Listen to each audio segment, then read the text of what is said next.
Deion Sanders has lived his entire football life in chapters that feel larger than the sport itself. So it makes sense that whenever his name comes up, people instinctively look for the next dramatic leap. For a while, that leap seemed obvious.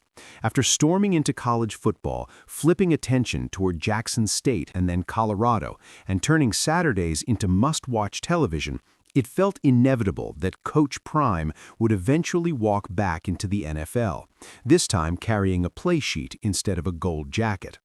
The idea was seductive. A Hall of Fame player, a magnetic personality, and a motivator who speaks fluently in confidence and accountability, stepping into a professional locker room and bending the league's culture around him the same way he once bent coverages on the field. But Sanders himself has steadily poured cold water on that idea. And the more he talks, the clearer it becomes that his resistance to the NFL is not a negotiating posture or a temporary stance. It is philosophical, it is personal, and it is rooted in a sharp understanding of how different the modern NFL is from both the league he once dominated and the college ecosystem he currently inhabits. At its core, Sanders' reluctance comes down to control, connection, and conviction. In college football, particularly in the current era, a head coach is not just a tactician, he is a program architect, a brand ambassador, a recruiter, a CEO, and in Sanders' case, a cultural lightning rod. At Colorado, he doesn't simply coach players, he curates belief. He sets the tone of the building, dictates the messaging, and establishes a clear hierarchy where his voice carries weight not because of a contract, but because of credibility. That kind of authority is far harder to wield in the NFL, where players are older, wealthier, protected by powerful unions, and accustomed to questioning anything that doesn't immediately serve their longevity. Sanders has hinted, sometimes bluntly, that he has little interest in navigating those professional power dynamics. NFL coaching is as much about compromise as it is about leadership. General managers control rosters, owners influence timelines, veteran players expect autonomy. For a coach whose identity is built on directness, emotional honesty, and demanding full buy-in, that environment can feel restrictive. In college, if Sanders wants to reshape a roster, he can do it through recruiting, the transfer portal, and culture. In the NFL, reshaping a roster often means years of cap gymnastics, negotiated patience, and acceptance of players you did not choose. Ironically, some of the skepticism around Sanders' future has grown not because of failure, but because of the limits exposed by success. Colorado's initial surge under his leadership was electric. The program became relevant overnight, national broadcasts followed, recruits listened, and wins came faster than anyone predicted. Turning a struggling program into a 9-win team within 2 seasons remains a legitimate accomplishment, even if the hype curve rose faster than the foundation could fully support. Sustaining that momentum at the Power 5 level, however, has proven far more complex. Depth issues, defensive inconsistencies, recruiting battles, and the week-to-week grind of elite college football have tested Sanders in ways that charisma alone cannot solve. Those struggles have fueled a narrative that perhaps Sanders is better suited for the NFL, where he would not need to recruit teenagers, manage NIL drama, or constantly resell his program.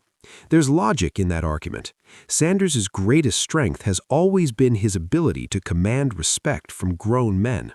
He speaks their language. He understands ego, pride, pain, and accountability because he lived it at the highest level. In an NFL locker room where players are professionals rather than prospects, his authenticity could resonate deeply.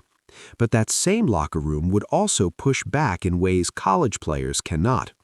NFL veterans do not respond to speeches alone. They respond to results, consistency, and structure. They want clarity more than inspiration, and they demand systems that maximize their careers. Sanders knows this. He has been one of them. He understands that the reverence players show him as a legend doesn't automatically translate into obedience as a coach. Respect in the NFL is earned weekly, often quietly, through preparation and precision rather than presence. There is also the physical and emotional toll to consider. Sanders has spoken openly about his health, his surgeries, and the reality that his body has paid a steep price for excellence.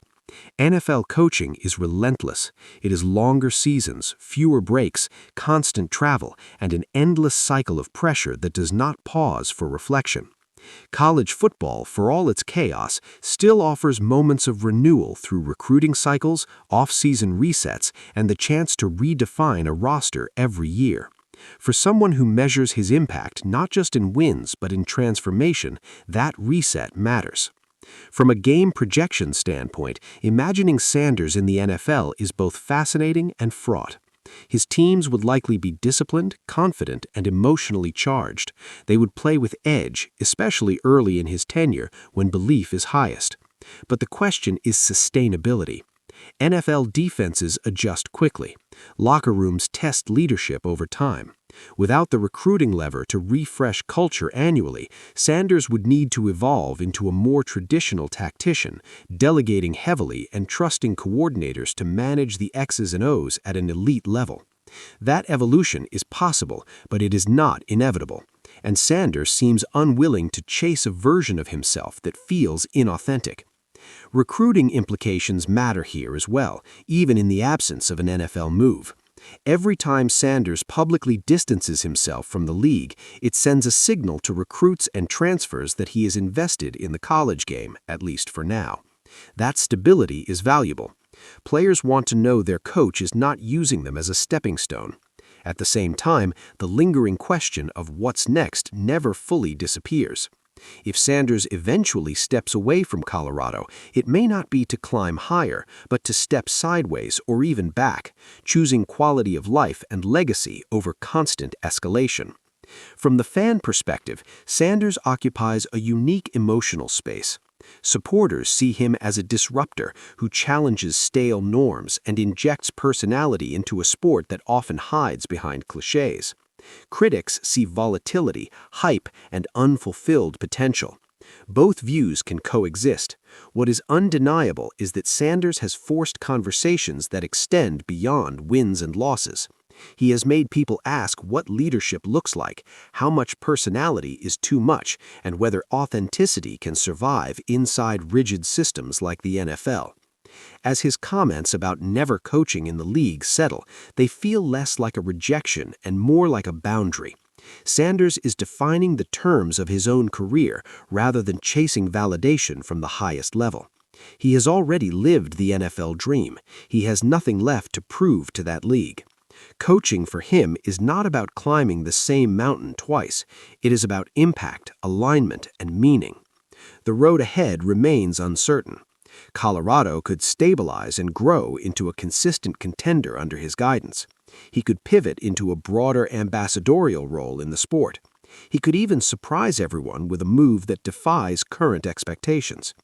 What feels increasingly clear, though, is that the NFL is unlikely to be part of that future. Not because Deion Sanders couldn't coach there, but because in his own calculus, it no longer offers what he values most. In the end, that may be the most prime decision of all.